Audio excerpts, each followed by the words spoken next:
Hoje eu quero comentar uma situação bem inusitada que eu me dei conta hoje, mas que sempre, né, embora seja um caso individual, vai nos ajudar a compreender algo muito maior.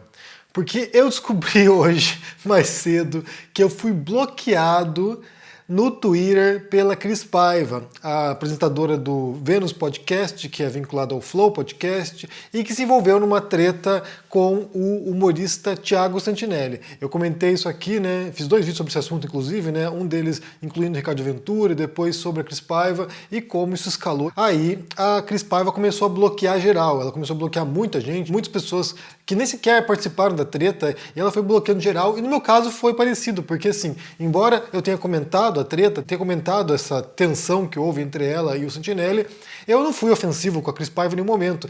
Eu fui bloqueado por tabela, porque eu nem sequer interagi com ela no Twitter. Ela foi lá e me bloqueou, e eu quero comentar isso porque, como eu falei, isso nos ajuda a compreender algo muito mais amplo e que também envolve livre expressão, envolve comunicação, envolve tretas virtuais, cancelamentos virtuais. Mas antes disso, já confira na Amazon esse meu livro aqui, Como Vencer um Debate Tendo Razão, porque tem tudo a ver com isso. Na verdade, inclusive tem um capítulo aqui nesse livro sobre tretas virtuais, sobre redes sociais e como os debates são deturpados na internet e escalam numa dimensão, numa proporção que sai de controle.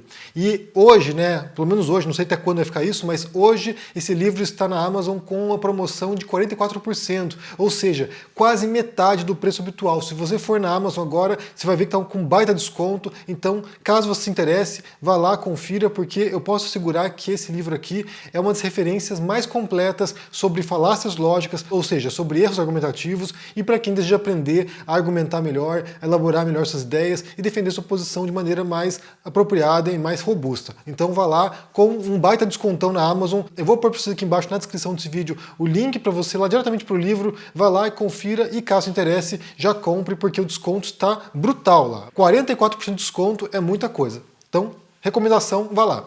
Então, o que isso quer dizer, né? Cris Paiva bloqueando geral, inclusive a mim, que não fiz nada para ela, não fui ofensivo, não a insultei, não xinguei, não fiz nada.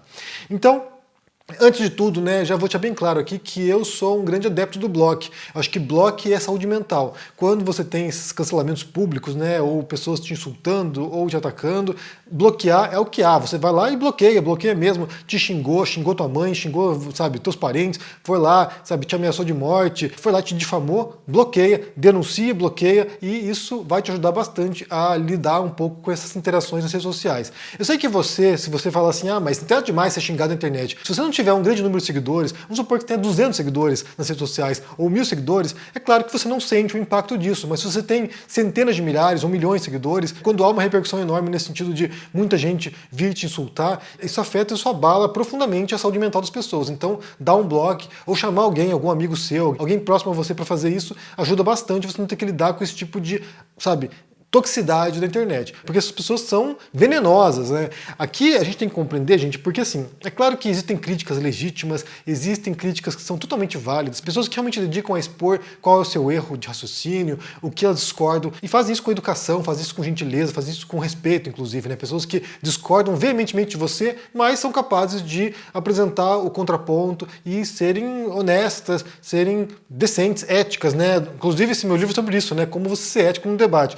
Então, assim, tem pessoas que são capazes de fazer isso de fato e fazem isso. Então, assim, usa as redes sociais para tentar estabelecer um diálogo franco, honesto, sabe, inteligente com alguém. Mas é claro que para cada pessoa que faz isso, você tem 10 outras que não estão dispostas a fazer isso, e você tem lá 100 outras que vão xingar diretamente a pessoa, vão chamar de corno, de viado, de, sei lá, de vagabundo e assim por diante. Então, assim, tem pessoas que, a maioria, inclusive, né, que não estão dispostas ao diálogo, que não estão dispostas a uma troca inteligente na internet. E aí, claro, quando você é alvo desse tipo de avalanche de pessoas te criticando, você raramente tem muito critério para poder distinguir quem tem uma crítica válida, quem tem uma crítica honesta, daquele que só quer te xingar, só quer ser um hater e te destruir. Então, eu compreendo que muitas vezes, muita gente vai usar o bloco como mecanismo de defesa, como, sabe, vou me proteger antes que isso piore, antes que isso me afete. Então, eu entendo o bloco como um recurso extremo, talvez, para você se blindar, para você se proteger. E eu uso, como eu falei, eu uso o bloco sem nenhuma dificuldade, inclusive contra haters, contra pessoas que vão me insultar, contra pessoas que estão se organizando de maneira sistemática para me destruir. Isso acontece, isso existe, e eu sei disso, porque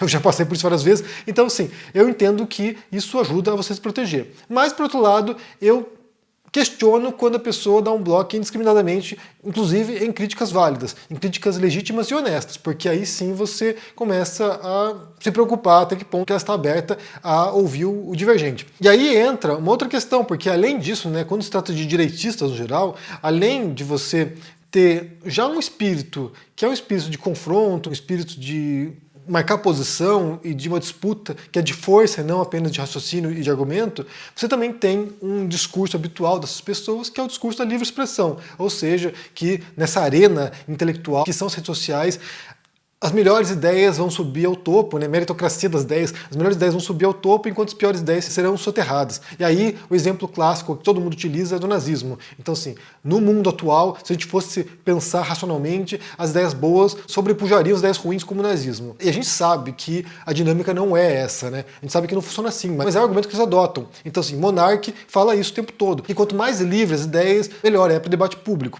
E aqui tem um mérito no Monark, porque o Monark, eu não me recordo de momentos no qual ele tenha bloqueado as pessoas. Se alguém foi bloqueado pelo Monark, me diga aqui no comentário, porque eu nunca vi. Por exemplo, eu já falei várias vezes sobre o Monark, já o critiquei muitas vezes e ele nunca me bloqueou por nada. Então, assim, me parece que pelo menos nesse sentido ele é coerente com aquilo que ele pensa, né? Embora seja uma visão imatura, uma visão tosca de livre expressão, ele me parece uma pessoa que mantém uma certa coerência entre essa ampla e restrita e, sei lá, fundamentalista visão da livre expressão, e ele adota isso aparentemente no modo como ele se porta nas redes sociais. Então ele é alguém que está aberto ao divergente, embora não esteja disposto a rever suas posições. Mas no caso da Cris Paiva, que alguns chamaram de monarca de saia, não me parece que ela tem uma visão parecida com o monarca. Me parece que nesse caso aqui ela não quer ouvir o divergente, ela quer simplesmente bloquear todo mundo, bloquear geral, porque o divergente dói, o divergente ofende. No meu caso, por exemplo, que eu falei, eu só comentei a treta, eu mencionei pontos que me pareceram equivocados na fala dela e sem qualquer tipo de, sabe, adjetivação sobre ela, insultando-a ou, sei lá, ou atacando-a pessoalmente, né? Porque são coisas diferentes. Uma coisa é você atacar as ideias de alguém, confrontar as ideias de alguém, a fala de uma pessoa, o discurso de uma pessoa. Outra coisa é tentar destruir a pessoa, né? Tentar silenciá-la, tentar retirá-la do debate público. São coisas bem distintas e é algo que não apenas quem sofre esse tipo de ataque não compreende, como também quem ataca não compreende. Porque você divergir de alguém não te dá o direito, não te dá, sabe, justificativa nenhuma para você ser grosseiro, para você ser um escroto. Não te legitima isso. Mas se você for um defensor da livre expressão quase restrita, não sei se é o caso da Cris Paiva, mas se você for, você tem que estar disposto também a ouvir e engolir certos sapos, porque aí sim você acha que nessa arena de ideias, inclusive os insultos fazem parte dessa livre expressão, e aí as boas ideias sobrepujariam os insultos, a difamação, a destruição de reputação, as calúnias.